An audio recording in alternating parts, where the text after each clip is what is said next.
പരീക്ഷാ പേ ചർച്ചയിൽ വിദ്യാർത്ഥികളുമായി സംവദിച്ച് പ്രധാനമന്ത്രി നരേന്ദ്രമോദി. ഭാരത് മണ്ഡപത്തിൽ നടന്ന പരിപാടിയിൽ 3000-ലധികം വിദ്യാർത്ഥികളും അധ്യാപകരും മാതാപിതാക്കളുമാണ് പങ്കെടുത്തത്.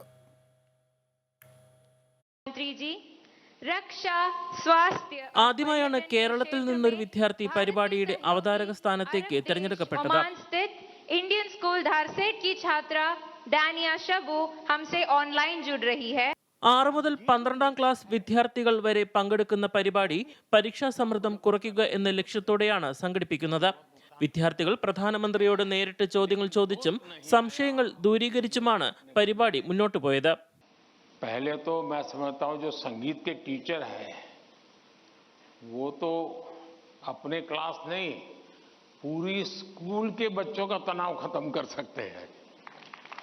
അധ്യാപക വിദ്യാർത്ഥി ബന്ധം കൂടുതൽ ദൃഢമാക്കണമെന്നും വിദ്യാർത്ഥികൾക്ക് അവരുടെ പിരിമുറുക്കങ്ങളും മാനസിക സമ്മർദ്ദങ്ങളും തുറന്നു സംസാരിക്കാൻ കഴിയണമെന്നും പ്രധാനമന്ത്രി പരിപാടിയിൽ പറഞ്ഞു. अगर टीचर और स्टूडेंट का नाता परीक्षा के कालखंड का है तो सबसे पहले वो नाता करेक्ट करना चाहिए. പരീക്ഷാ പേ ചർച്ചയുടെ ഈ ലക്കത്തിൽ ആദ്യ ചോദ്യം ചോദിച്ചത് ഒമാനിൽ നിന്നുമെത്തിയ ഡാനിയ സാബു വർഗീസ് ആണ്. How do cultural and societal expectations contribute to the pressure students feel during examinations and how can these external influences be addressed? Kozhikode കേന്ദ്രീയ വിദ്യാലയയിലെ സ്വാതി ദിലീപും പ്രധാനമന്ത്രിയോട് ചോദ്യം ചോദിച്ചു.